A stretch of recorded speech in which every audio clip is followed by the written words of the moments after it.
Elias Merchikov, estudiante de la Universidad de Kharkov, se asentaba en sus clases para estudiar artículos científicos, pero sus profesores no se daban de cuenta del talento y no lo apoyaban. Así que se trasladó a Alemania, a la Universidad de Budwig, e intentó hacer amigos, pero lo rechazaron por ser judío, y pasó por su mente la idea de suicidarse. Le fascinaba estudiar sobre los seres vivientes. Cuando leyó El origen de las especies de Darwin, la evolución se convirtió en su religión. Y a los 23 años se casó con Lumina, quien tenía tuberculosis, y ocupaba morfina para calmar su dolor. Y lamentablemente, Elías adquirió el hábito de la droga.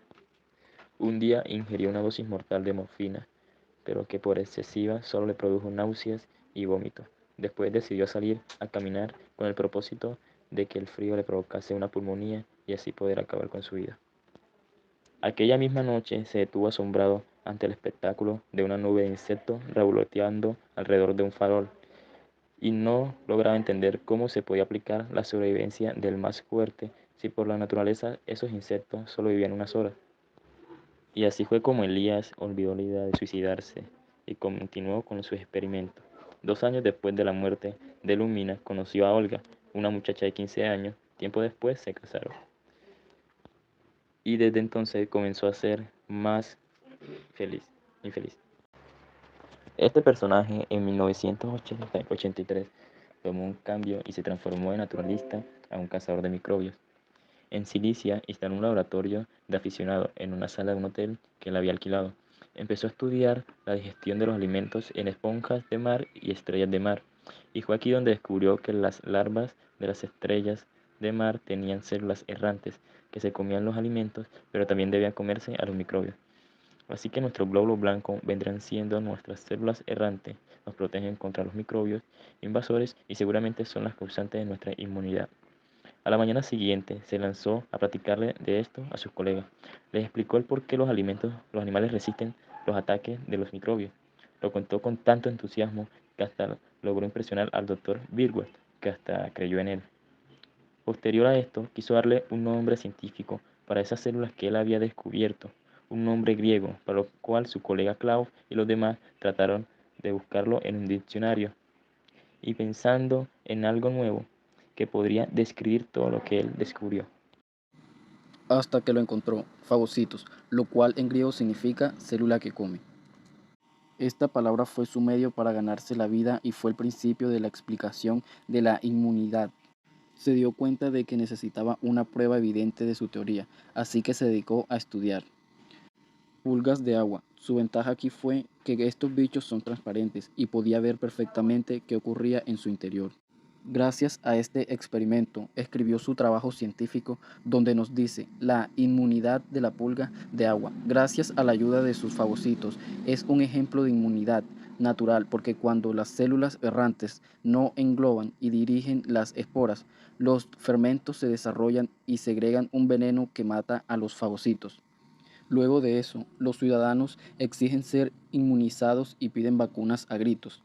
Mednikov pide apoyo al doctor Gamaleya. Se prepara la vacuna carbuncosa para las ovejas y suero antirrábico para 16 rusos mordidos por un lobo. El profesor Mednikov se marcha al Congreso de Viena para exponer su teoría sobre los fagocitos. Pasteur le permite Mednikov trabajar con él y le ofrece su propio laboratorio. La gran mayoría de la comunidad médico-científica europea libró una batalla contra la teoría de Mednikov, pues la consideraban muy simple. No obstante, Mednikov atraía a numerosos jóvenes médicos a trabajar en su departamento, la microbiología. Los congresos donde acudía se convertían en grandes debates científicos sobre los microbios e inmunidad. Un bacteriólogo alemán señaló que la teoría de los fagocitos de Mednikov carecía de bases sólidas, puesto que es imposible que los fagocitos sean defensores ante infecciones en el cuerpo. Mednikov siguió demostrando en sus conferencias su teoría. Mednikov realizaba junto a sus ayudantes muchos experimentos con anfibios, peces, roedores y solía decir que multiplicaba sus experimentos para comprobar su teoría.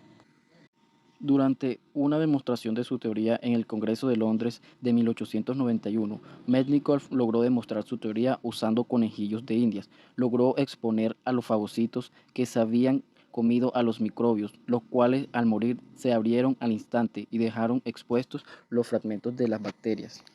Gracias a experimentos como este, Mednikov obligó a sus contradictorios a admitir el papel de los fagocitos en la inmunidad. Al final del siglo XIX, muchos jóvenes médicos se dedicaron a investigar los microbios en base a la ciencia. Para Mednikov fue cada vez menos terrible encontrarse con las personas que no le tenían fe. Luego millones de científicos continuaron siguiendo los pasos de los fagocitos y tratando de explicar por qué algunos hombres mueren de pulmonía y otros simplemente sudan y mejoran, dejando en claro que algunas veces los fagocitos comen a los bacilos de la pulmonía y hacen desaparecer a los microbios. Él decía que las enfermedades solo son episodios, no es suficiente curar, es necesario descubrir cuál es el destino del hombre y por qué ha de envejecer y morir cuando su deseo es vivir es más fuerte. Abandonó sus trabajos sobre fagocitos y se dedicó a buscar la explicación del destino del hombre y evitarlo. A la ciencia de llegar a viejo le dio el sonoro nombre de gerontología y la ciencia de la muerte el de tanología. Mednikov decidió estudiar el enigma del endurecimiento de las arterias. Ganó un premio de 5.000 francos y Rose, que siempre estuvo de su lado, ganó el premio Osiris de 100.000 francos y emplearon este dinero para el estudio del virus misterioso. Pero lo que a Mednikov le interesaba en realidad era estudiar cómo la sífilis endurece las arterias. Con ese dinero compraron monos y los llevaron al Instituto Pasteur. Luego de eso, empezaron a ir hombres con sífilis al laboratorio e introdujeron sífilis a un mono y así fueron pasándolo de mono a mono durante 4 años, tratando de buscar una vacuna. Después de esto, Mednikov convenció a un joven estudiante de medicina para que se prestase voluntariamente a ser inoculado de sífilis procedente de un enfermo. No presentó úlcera días después. Después inventó otra causa para el endurecimiento de las arterias. Decía que la causa del endurecimiento de las arterias, lo que nos hace envejecer prematuramente, es seguramente la autointoxicación, envenenamiento producido en nuestro intestino grueso por los microbios de la putrefacción.